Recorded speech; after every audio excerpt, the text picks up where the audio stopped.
So welcome to the Ultimate Book Club. It's so nice that you can join us today as we look at 2 Kings, which is actually a tremendous book. You'll find that out if you can get to the very end of it, if you haven't found it out already.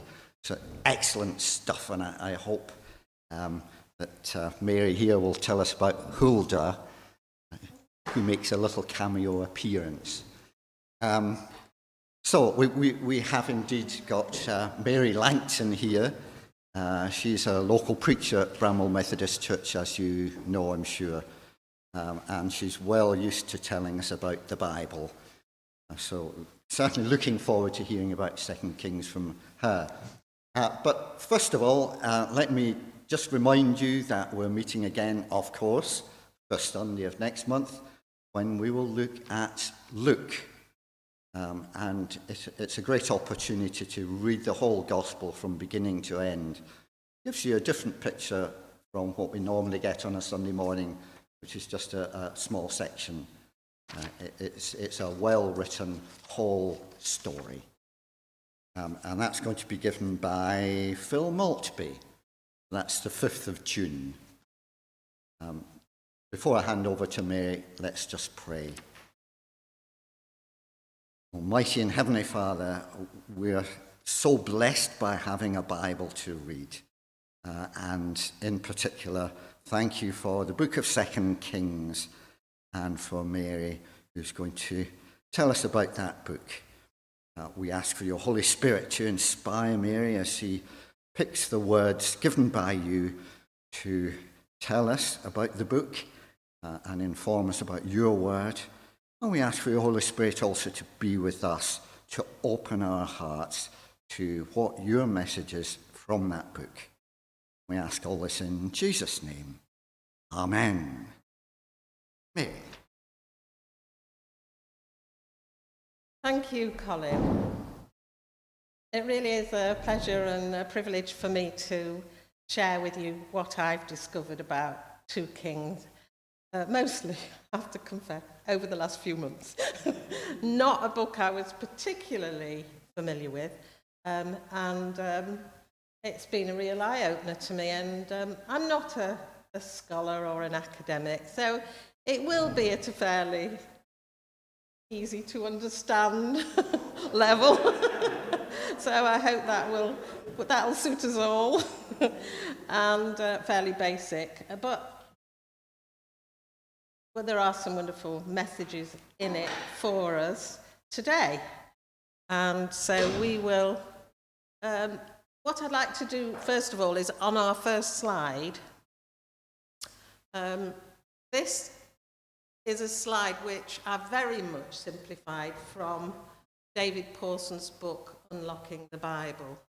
And he presents this, that the whole of the Hebrew history, that's just from Abraham throughout the Old Testament, not the early predated era in Genesis, but from Abraham, it can be divided very, very roughly, very approximately, into 4 chunks of 500 years. So you've got 2,000 years before Christ, 1,500 years before Christ, 1,000 years before Christ, and 500 years before Christ. And there are different leaders in each of those 500-year periods. So, from Abraham to Joseph, these can be called patriarchs, fathers. It's just the family of Abraham, Isaac, Jacob, and Joseph. So that is a family period, the patriarchs.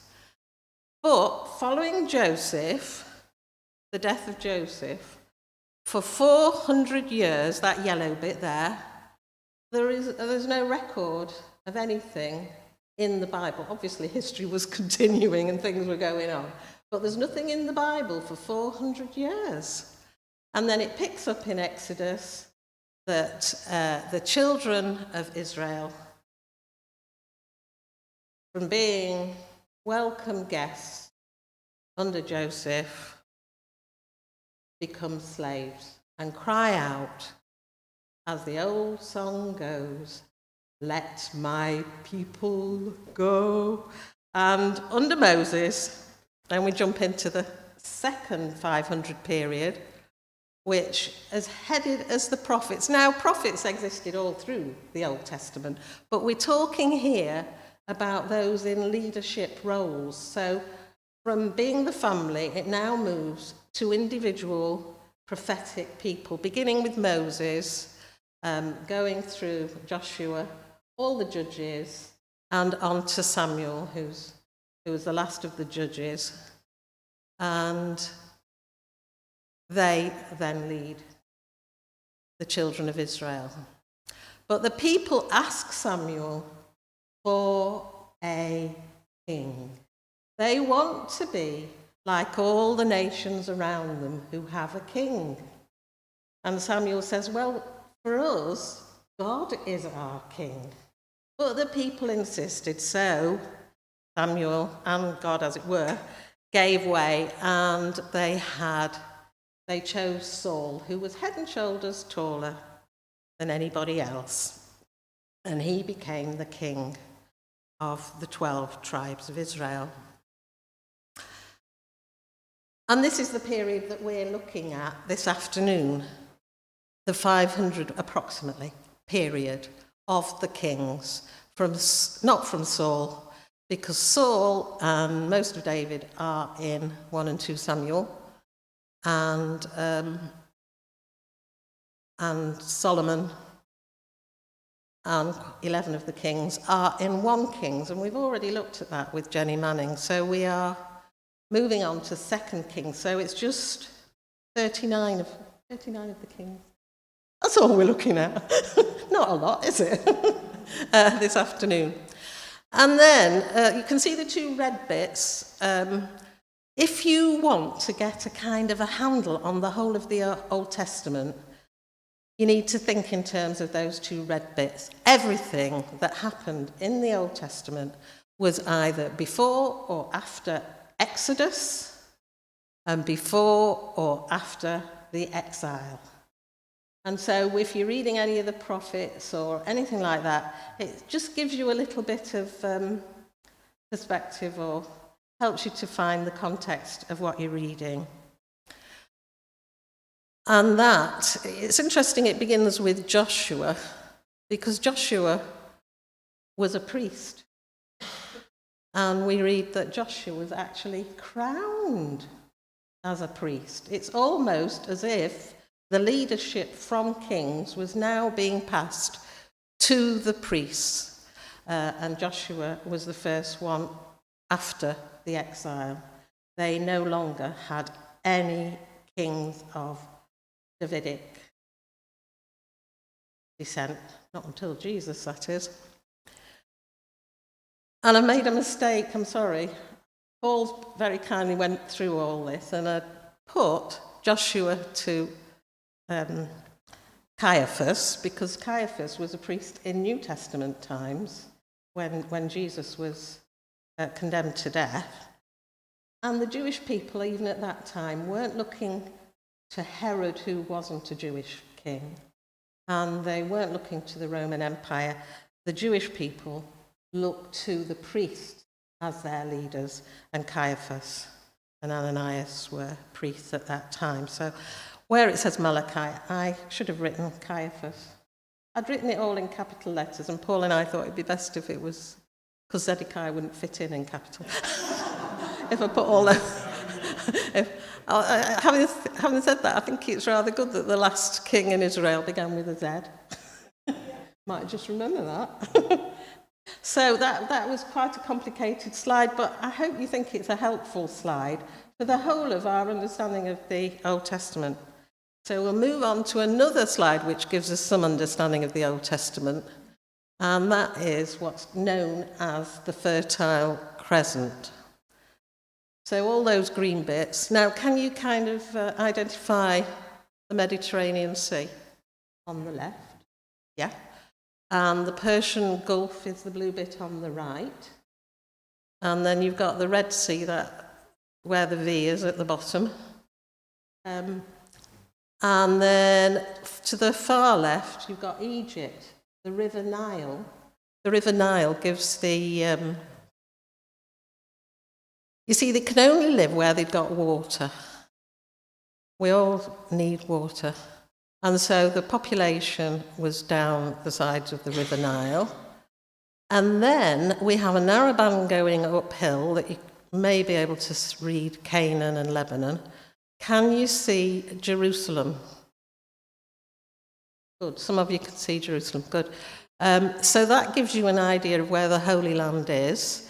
There's two tiny bits of blue. The top one is the Sea of Galilee and the bottom one is the Dead Sea. So Jerusalem's very close to the Dead Sea, really.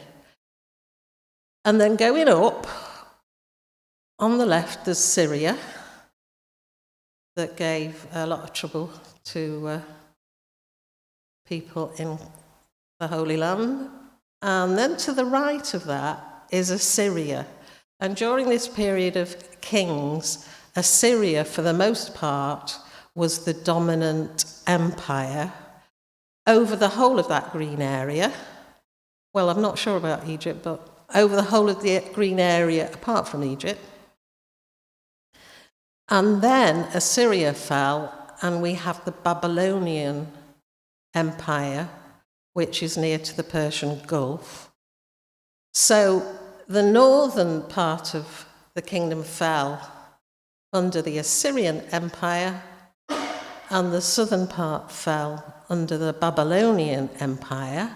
And then the Babylonian Empire fell under the more sympathetic regime of the Medes and the Persians, and that is to the right of the green area. Persians had dominance at the end of the exile. So I hope that's a bit clearer than mud, is it?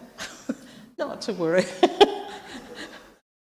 So we'll now move on to, I think, simpler matters. Right, 2 Kings. Nobody knows who wrote it. And does anybody mind? I don't think so. We've said that about a lot of books in the Bible. We've got this God-breathed books, and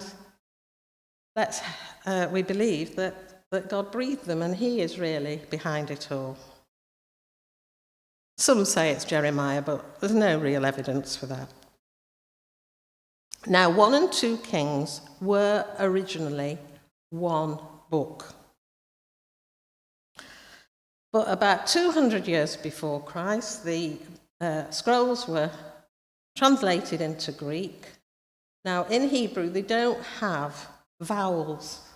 Must have been so hard to translate it, or even to understand it at all without any vowels.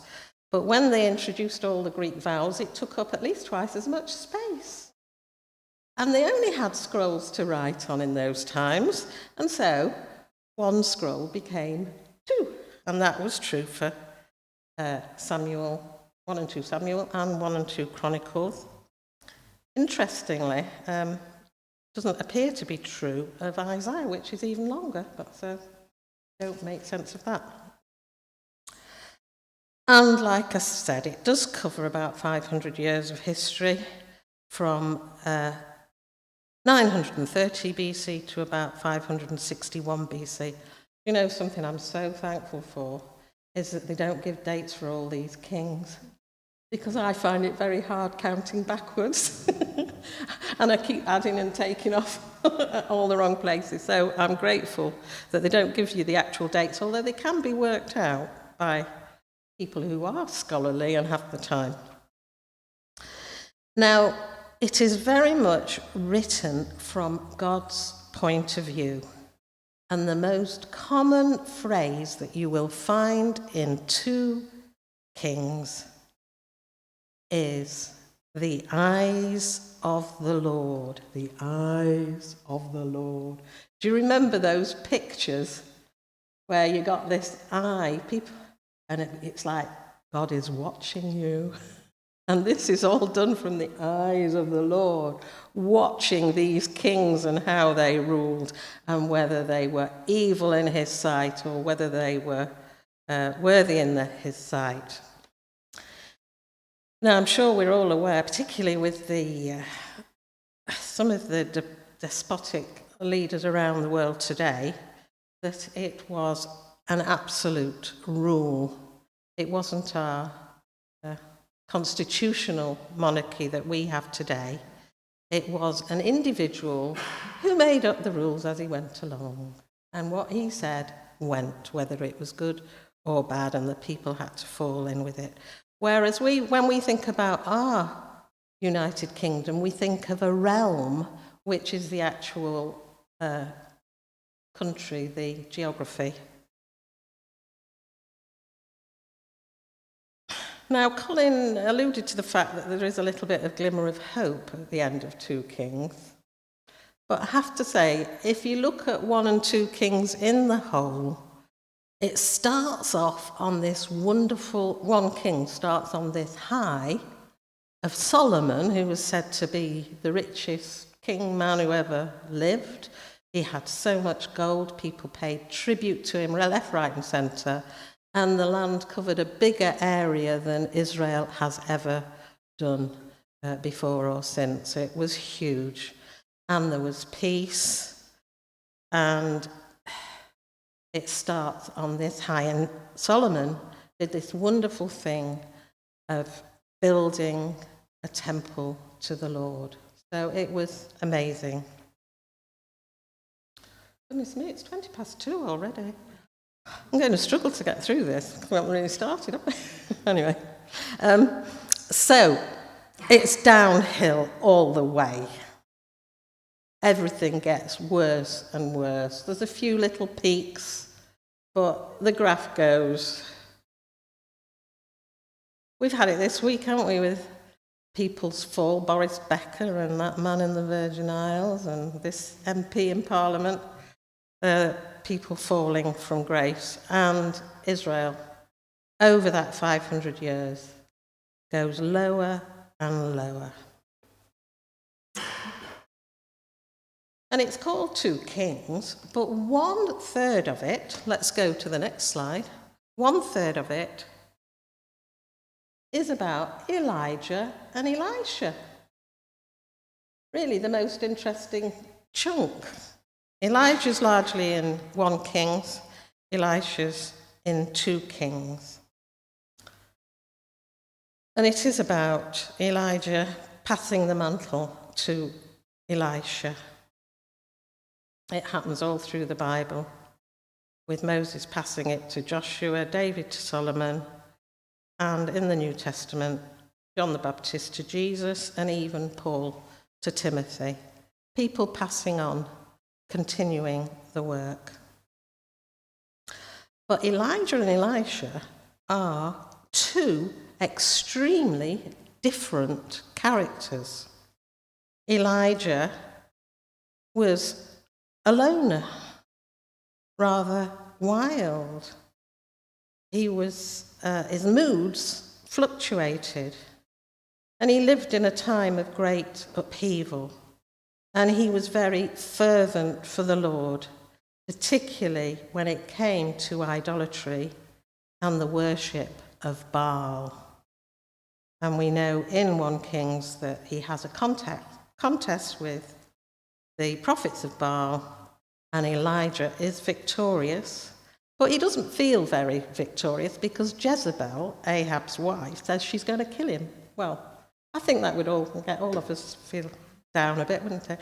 And he runs away, and we all know the little passage where God speaks to Elijah, not in the whirlwind, not in the fire, not in the other thing, but he speaks to him in the still, small voice.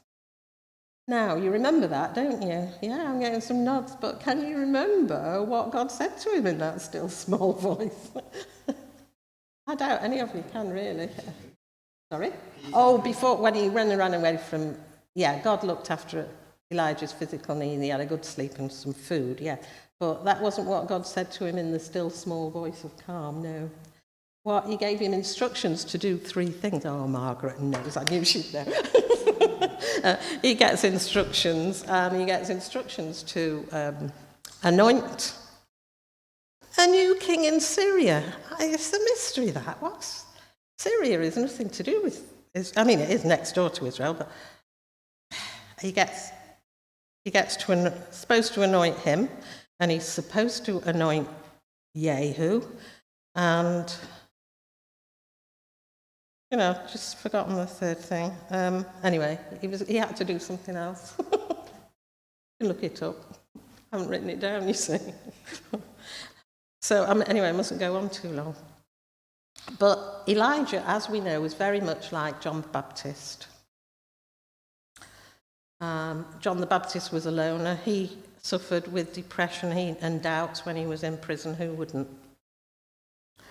And Elijah passes on the mantle to Elisha. Now, I think we know that Elijah's like John the Baptist, but there are parallels for Elisha to be like Jesus. He was a much more gentle person. He was much more of a people person. He helped individuals and healed individuals, and he was a totally different character. And to me, that says that God uses us all, even though we are all very different. Elijah and Elisha were so different from one another. And Elijah is famous for being transported to heaven in a chariot of fire, and that does occur in 2 Kings right near the beginning. And before he goes, he says to Elisha, what can I do for you? And Elisha says, I would like a double portion of your spirit. Now, lots of the commentators I've read suggest that this double portion is in line with something in Deuteronomy, whereby, say, for example, a man has 4 children. So a man has 4 sons. He divides his estate into 5 portions, and the eldest one gets a double portion. And this is done so that houses don't have to be sold, and the eldest son can have the lion's share of the inheritance. And we've seen it very much in our country, where it's even more that the eldest got everything.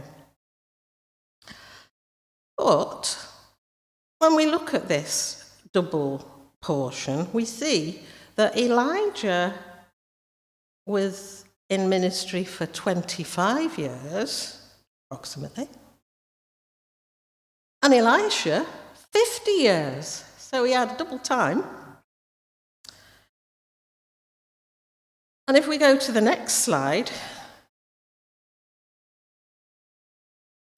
we see that in terms of miracles, Elijah was involved with 7 miracles, and Elisha was involved in 14. I would love to go through them all, but we really haven't got time to go through all these miracles. And particularly the first 4 of Elijah's were in 1 Kings, and were perhaps rather more dramatic. But they do have, I've done some in yellow, just to highlight the fact that they had some things in common with one another. For example, in Elijah, there was the old widow who's going to have her last meal with her son, and Elijah says, feed me. And the food never ran out. The oil never ran out. And in a time of famine, the widow, her son, and Elijah survived. Now, equally, in the time of Elisha, there was one of the prophet's wives who became a widow, and they were going to take her sons into slavery. And she appealed to Elisha, and he said, collect loads of jars. What have you got? I've just got a bit of oil. Use what you've got. And the oil never ran out. Do you remember that miracle? Good, some nods. So those are in line. And then that same widow for Elijah, that her son died. And she sort of says, we've survived the famine, and now my son's died. What's that all about? But God uses Elijah to bring her son back to life. And this is the first example in the Bible of somebody who had died coming back to life.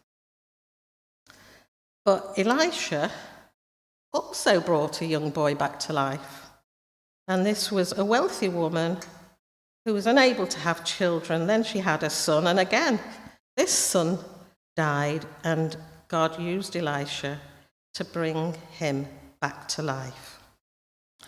Not to be outdone, and to remind you of the double portion, if you look at the miracle at the bottom of Elisha's list, after Elisha died, there were these forays, the raids on Israel, the whole of this 500 years. And there was a raid on Israel.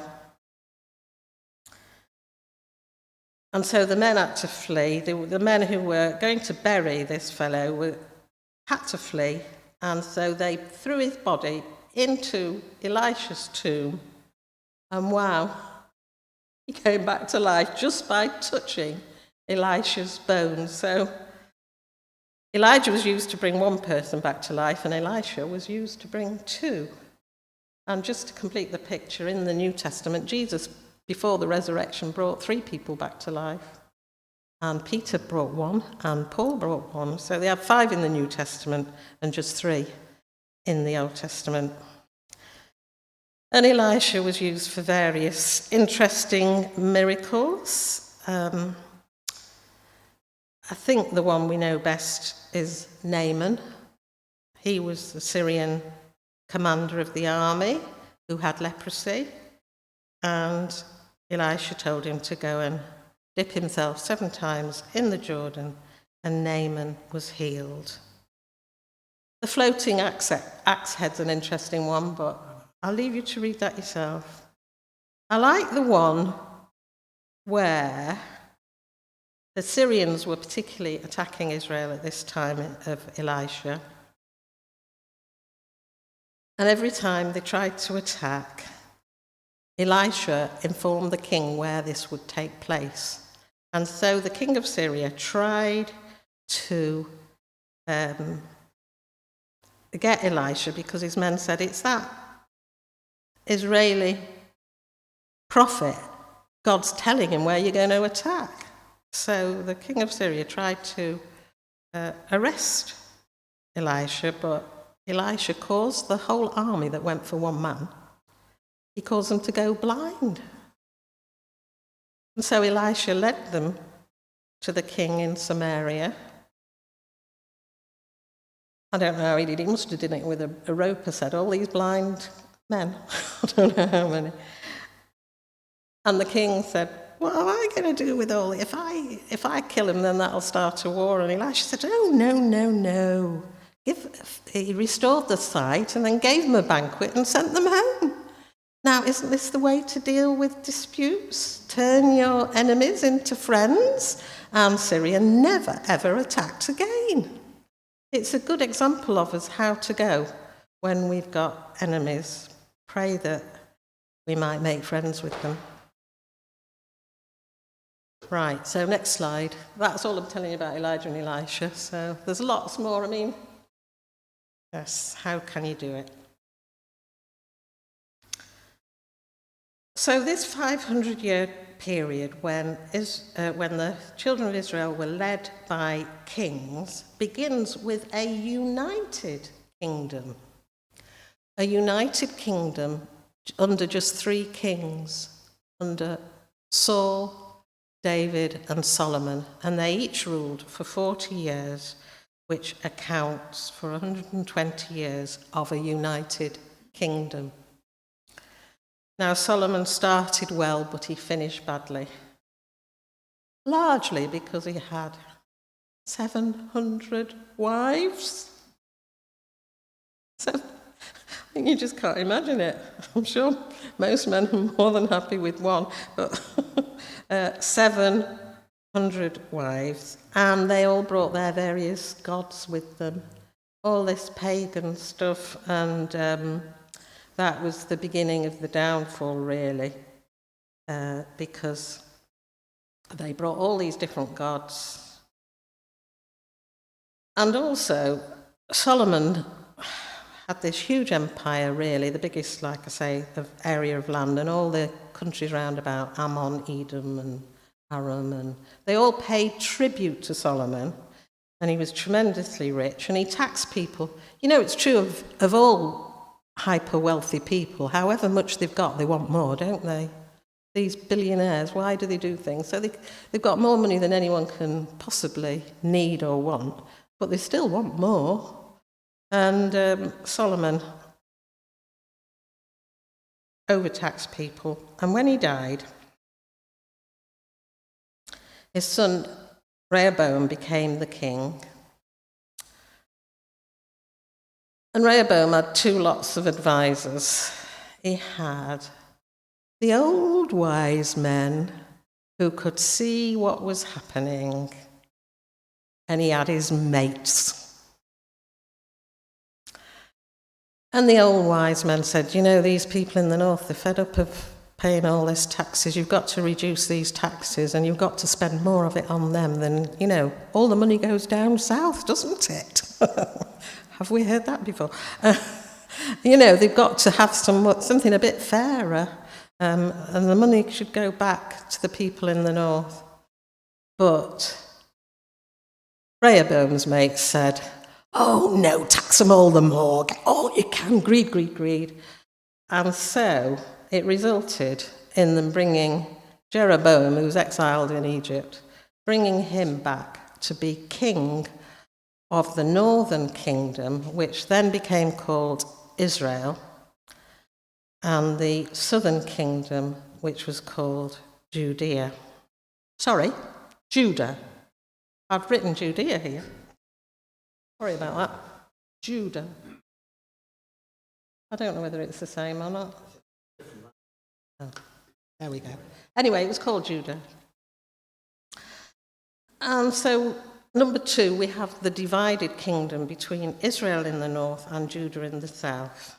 I have written Judah on this slide, I've written Judea on the next one. And so that lasted 210 years. Now, the northern kingdom, all the kings in the north did evil in the sight of the Lord. All of them were B-A-D, bad. But some of those in the south were okay. And so the northern kingdom fell first in 722 BC, but the southern kingdom, number 3, went on for another 140 years, which adds up to nearly 500, doesn't it? Very good. I think we'll have a 1-minute break now, okay?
Right, I meant to say at the beginning, I'm very, very happy for anyone to interrupt at any time, particularly if I say the wrong word, like Malachi instead of Caiaphas.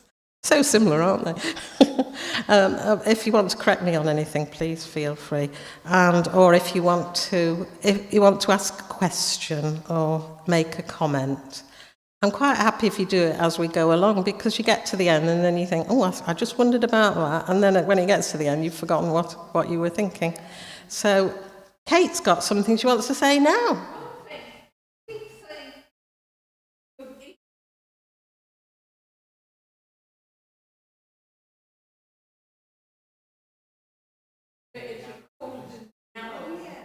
Yes, very good.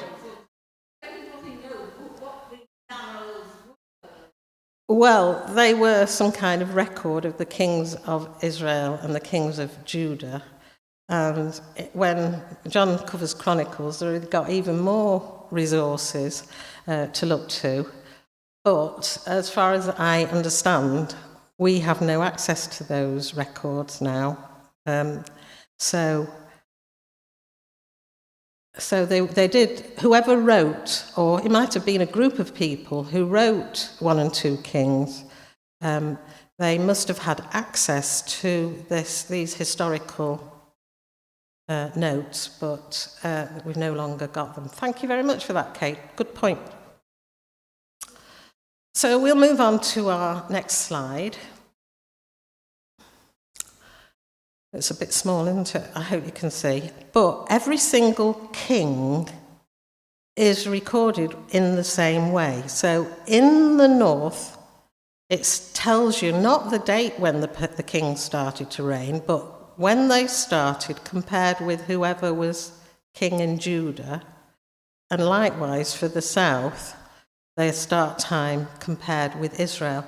Now that is one of the things that makes 2 Kings difficult to read, because you've got the mention of one king and then the mention of another king, and then they tell you the king in the north and they tell you the king in the south, and it's a bit like a game of ping pong from north to south, and it's very difficult to follow, and quite honestly your head can get like spaghetti junction. I'm sure if you've just tried to just read it through, that middle section was the most difficult to cope with. But like I say, I'm glad they did it that way rather than telling us the actual years, because that would have been worse. Now, in the north, for some reason, they don't tell you the age of the king when he started, but in the south, they tell you the age. Now, I think the reason is that in the south, all the kings, every single one of them, were descended from King David. And King David had been promised that there would be, his dynasty would last forever. And so they maintained this line of descent through King David. So that meant that when some of these young men came to rule, they were very, very young. Some of them were only age 7 or 8. But they were the age when they were crowned. Then, for both of them, it tells you how many years they reigned for. And here we go again. In the south, they all did evil in the sight of the Lord. All of them. In the north. But in the south, they did. It does give you... Well, oh yes, I will. It is the same for all of them in the north. They all did evil, like the first king the first king in Israel,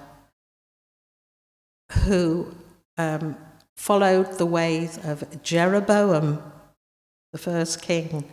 And the thing that offended God that Jeroboam did was that he set up golden calves in Bethel and in Dan, and the people there didn't go to Jerusalem to worship the Lord. They went to Dan and Bethel, and they were virtually worshipping a golden calf, just like they had done in the wilderness, and this was an offence to God.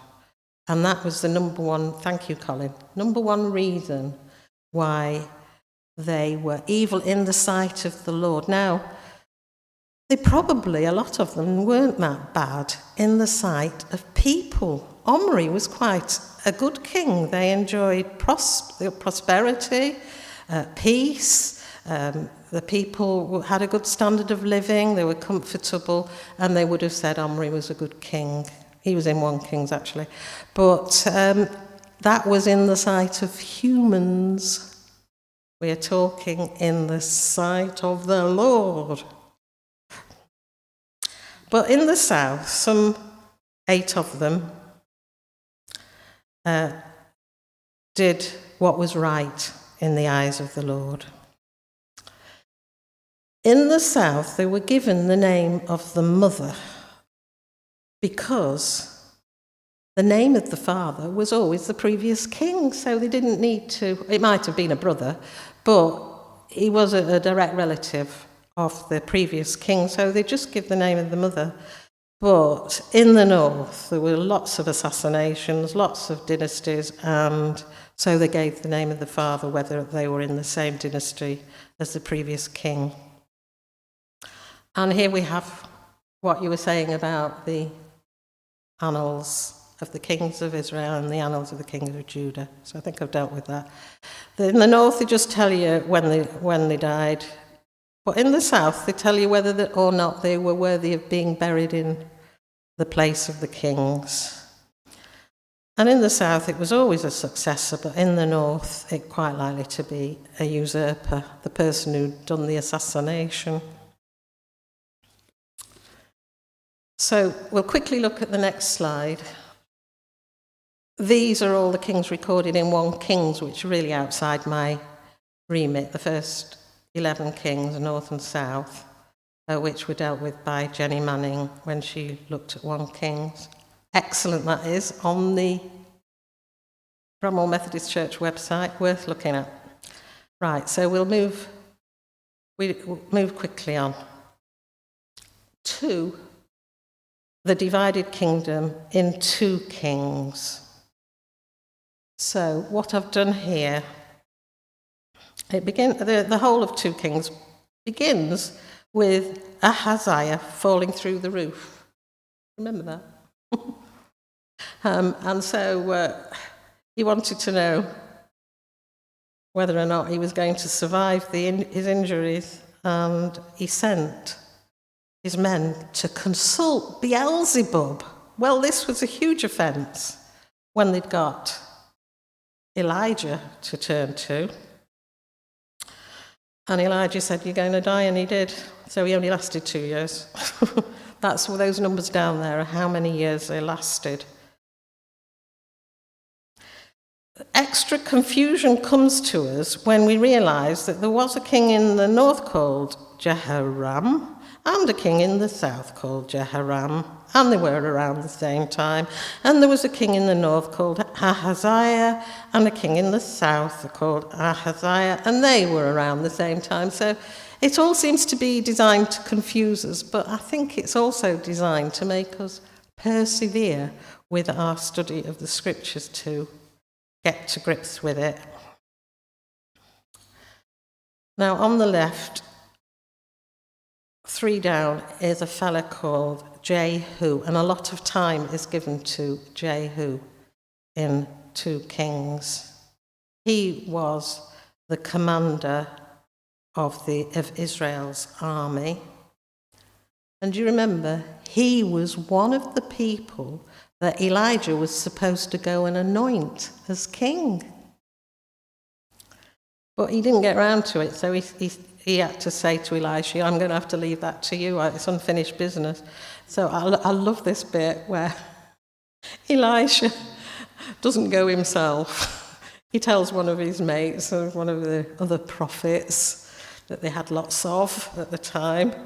He said, tuck your garment into your belt, run like mad, go and see Jehu, pour this flask of oil on his head, tell him he's going to be the next king, and then run for your life. So it wasn't a very good ceremony, but... And Jehu was feasting with his friends, and they said, "Who was that?" And he said, He says, he just anointed me as the next king of Israel. He thought they'd all laugh, but they didn't. They threw down their cloaks and said, yes, we want you, get rid of Jehoram. It was a lot more than 12 by the time this happened. And, no, he ruled for 12 years, didn't he? That's not his age, sorry. So, anyway, Jehu was guilty of killing Jehoram and his nephew Ahaziah, which is on the other side above the red one. He assassinated them both. And then he also assassinated Jehoram's mother, Jezebel.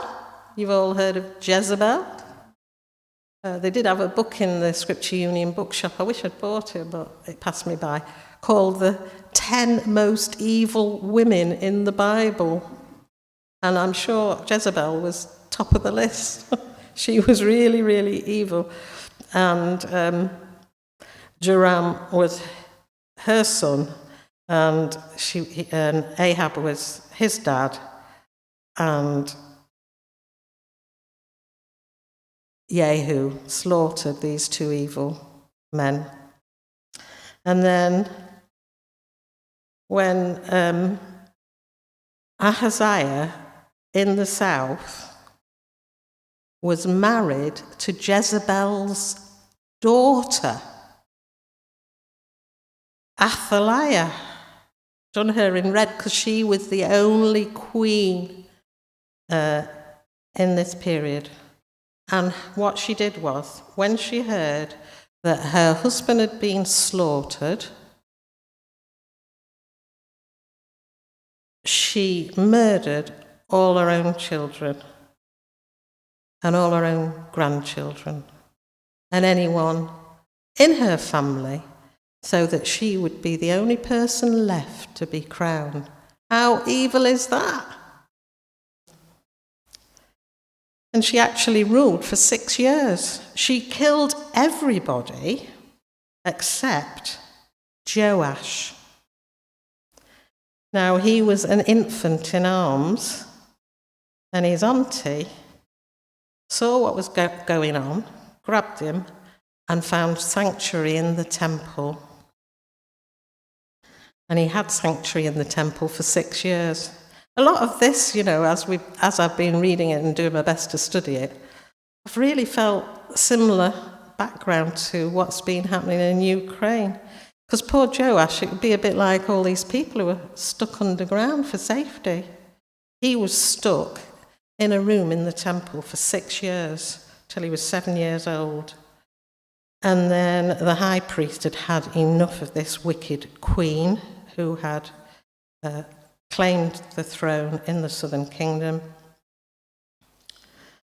And he manoeuvred everything, you can read it yourself, manoeuvred everything so that Joash would be crowned, and then the army assassinated Athaliah, and she was no more.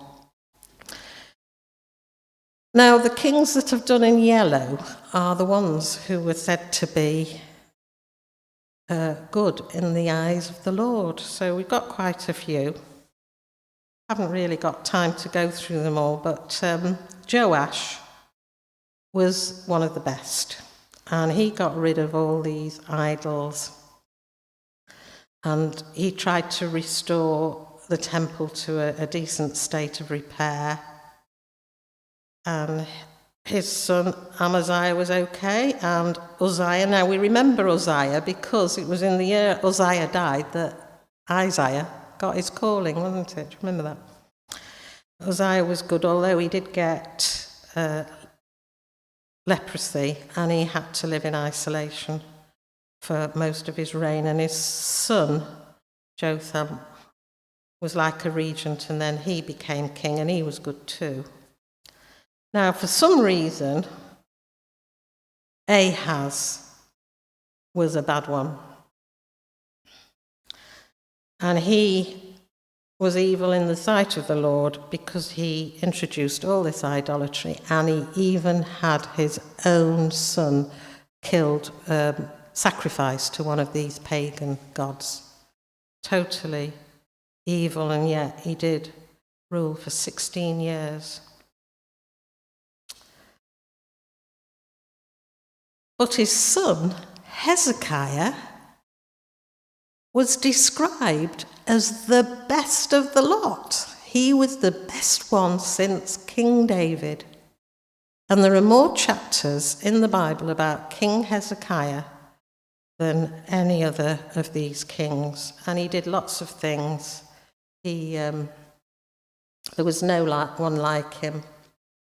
He withstood attacks from Samaria, from the Assyrians and the Assyrians. And at one time, they really did look doomed because the Assyrian army were absolutely brutal. They would be like Putin. They would kill and rape everybody that came under their power. They would destroy every single building.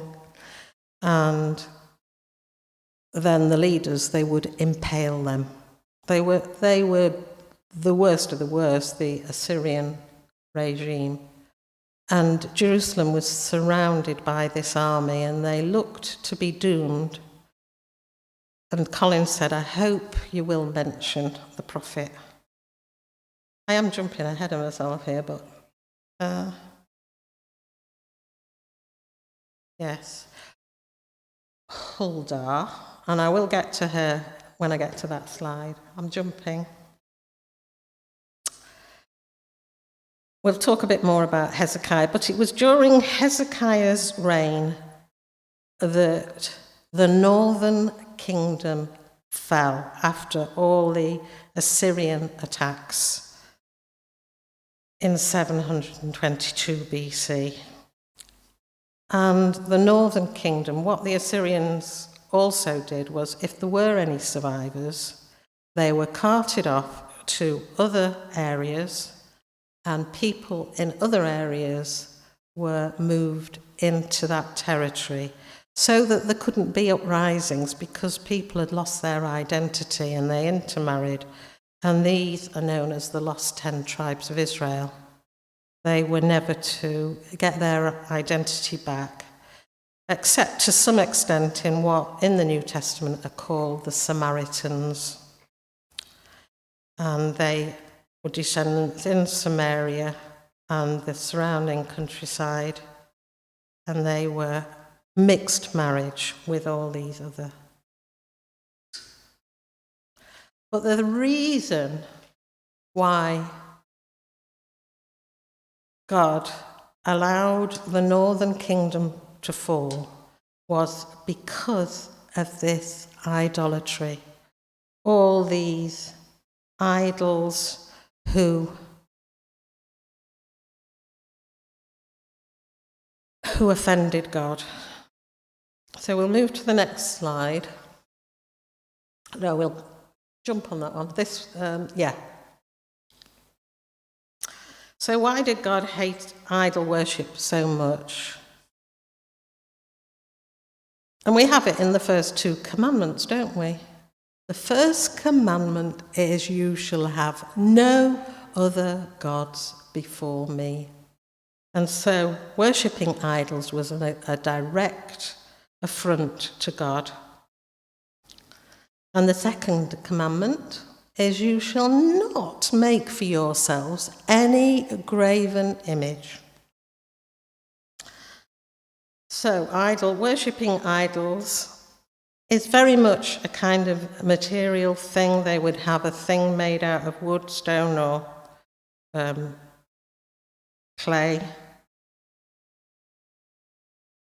Whereas worshipping God was very much a sacrificial thing. The idols have human characteristics, whereas God has divine characteristics. His ways are not our ways are not his ways. You could comprehend idols because they were man-made. But our God is incomprehensible. How does the hymn go? Immortal, invisible, God only wise. And we can't manipulate God. The idols were worshipping idols led to immorality because a lot of them were like fertility rites. And one of the things that Josiah had to do was to rid Jerusalem of all the houses for the male prostitutes and the female prostitutes, which were situated all around the temple. And sometimes they would perform immoral acts as part of their so-called worship in public. And idols are all about getting your own way, whereas God encourages to look out for others. So the northern kingdom fell, and I'll just want to read a little bit from chapter 17. Because chapter 17 is a turning point in the whole of 2 Kings. The Lord warned Israel and Judah through all his prophets and seers, turn from your evil ways, observe my commands and decrees, in accordance with the entire law that I commanded your ancestors to obey, and that I delivered to you through my servants the prophets. But they would not listen, and were stiff-necked as their ancestors, who did not trust in the Lord their God. They rejected his decrees and the covenant he had made with their ancestors and the statutes he had warned them to keep. They followed worthless idols and themselves became worthless. They imitated the nations around them, although the Lord had ordered them, do not do as they do. So Samaria fell during Hezekiah's reign in 722 BC, and the people were deported, new people were brought in.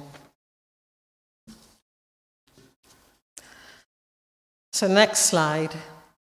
We've only got the southern kingdom of Judah left for another 100 and odd years. Hezekiah was the best of all the kings. And when Assyria was surrounding the walled city of Jerusalem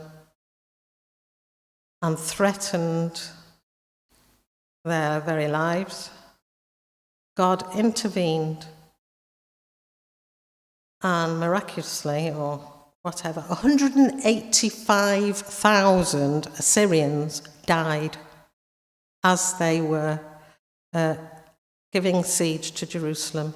It is thought they may have got some kind of a plague. I don't suppose it was the coronavirus, but they got something which killed them all off, and the remainder ran away. And Assyria was very much weakened as a result.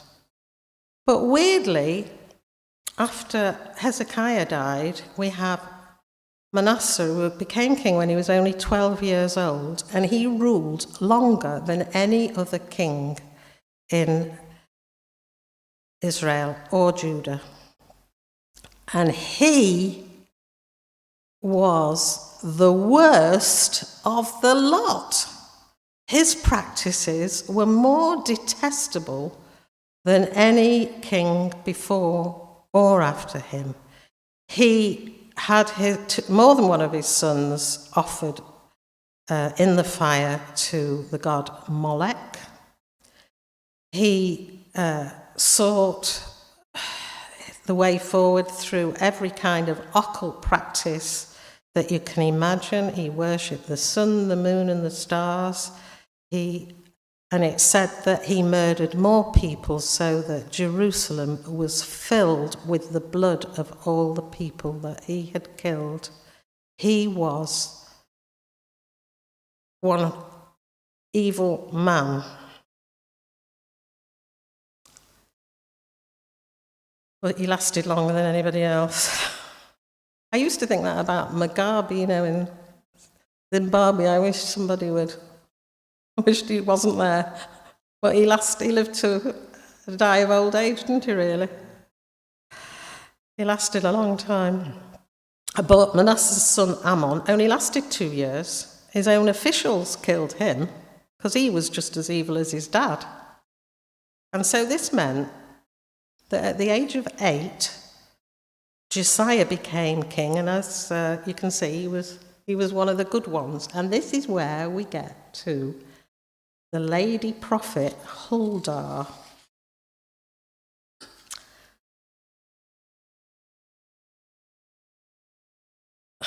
We've had the two main prophets in the north were Elijah and Elisha. In the south, the two main prophets were Isaiah and Jeremiah. But between the two, there was a very short period where Huldah was the prophet in Jerusalem.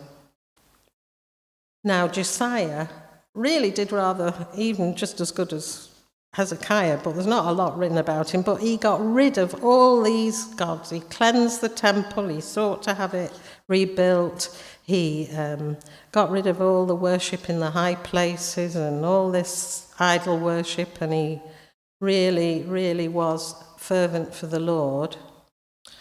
And one day, somebody found this old scroll in the temple. It's thought to have been the book of Deuteronomy. And they read this scroll, and it was an absolute revelation to Josiah. I don't know how much of the Old Testament scrolls he'd had a chance to read, but he tore his clothes, he repented for the sake of his people. He was absolutely devastated when he read Deuteronomy, particularly those first 2 commandments, and that was partly what inspired him to get rid of all these idols.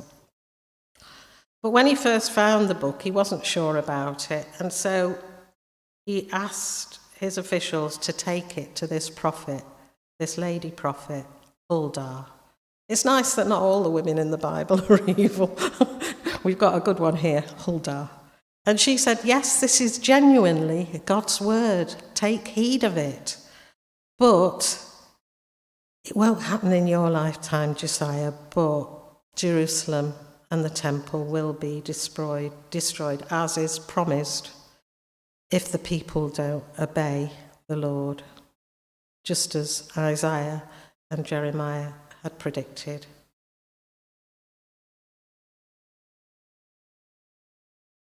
We get into the last 2 slides. I'm sorry I'm running over time. Are you all right for 5 minutes, or shall I just stop? Right. Josiah had 3 sons there. I know I've called them 2, 3, and 5, but there is a reason for that. I've not made a mistake this time. When Josiah made a bit of a mistake and he got killed in battle by the king of Egypt, and the king of Egypt made the younger son, oh dear, these names. Yeah, I think you're supposed to pronounce it with a Y, actually. Jehoahaz, and made him king, but he only lasted 3 months and he was carried off to Egypt. So his older brother, Jehoiakim, that's why it's 1, 2, 3, he was made king for 25 years, at the age of 25 for 11 years. And then, number 4, his son, Jehoiachin, became king. Now, at this time, as I've already said, Babylon came into the ascendancy and was the one who overcame Judah and Jerusalem. And there was waves of people who were carried off into exile. Now, it was rather good in a way that they were carried off as a group of people, including people like Daniel and Ezekiel, who were able to keep the faith alive and were able to encourage people to return 70 years later. And so Jehoiachin only lasted 3 months when he was carried off to Babylon. So the Babylonians put Zedekiah, number 5, on the throne, and he ruled for 10 years until he rebelled. And then this time, the Babylonians returned and totally destroyed the temple and Jerusalem in 586 BC.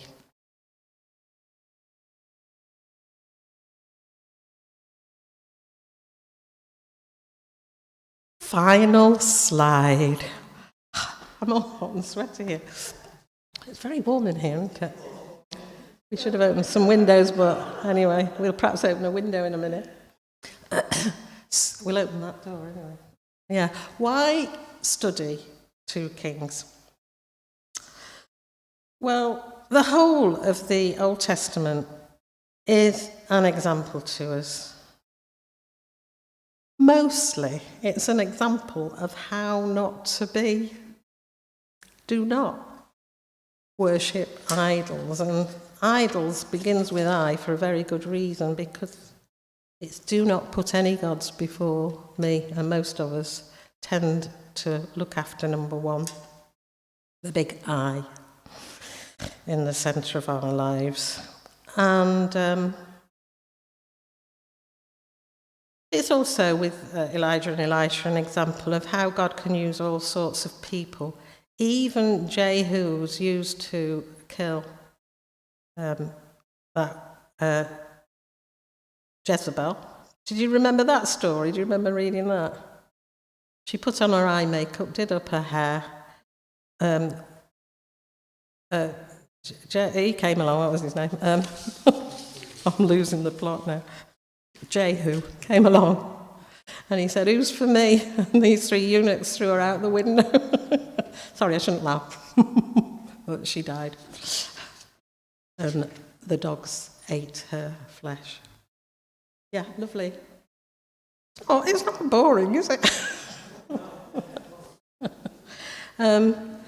But there are people, we read it because Josiah changed his whole attitude because of reading this one book of the Bible.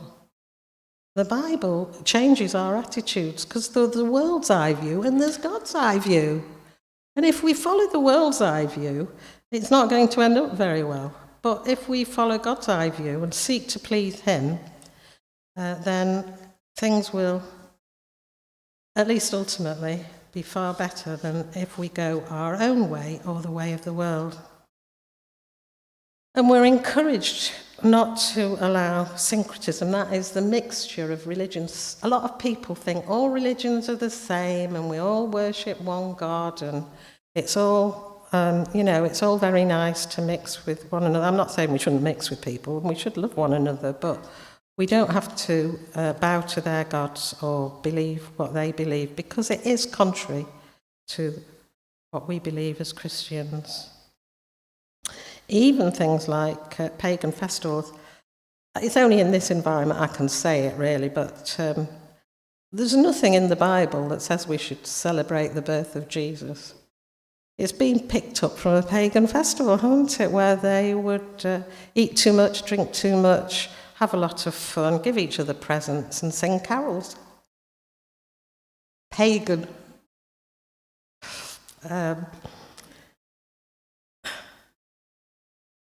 But the number one thing I think we get from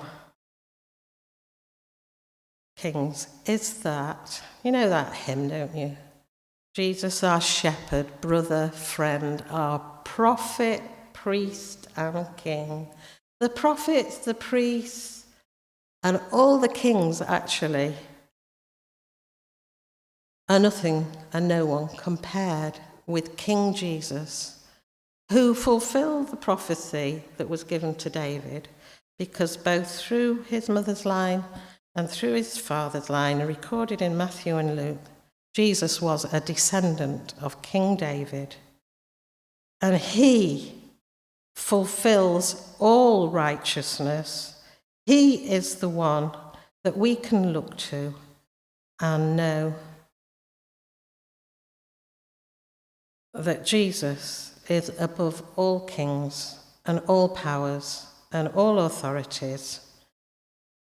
And as we look at the failings of the kings, we can look to Jesus, the one who will never leave us, forsake us, or fail us. We can have long-term confidence in our Saviour, Jesus Christ.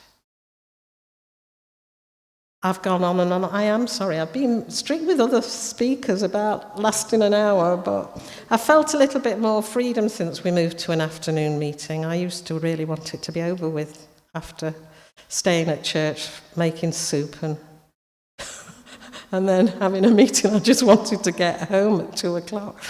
But I don't feel the same pressure now, do you? And we've only got 3 more meetings anyway, so we're getting there. So thank you for listening.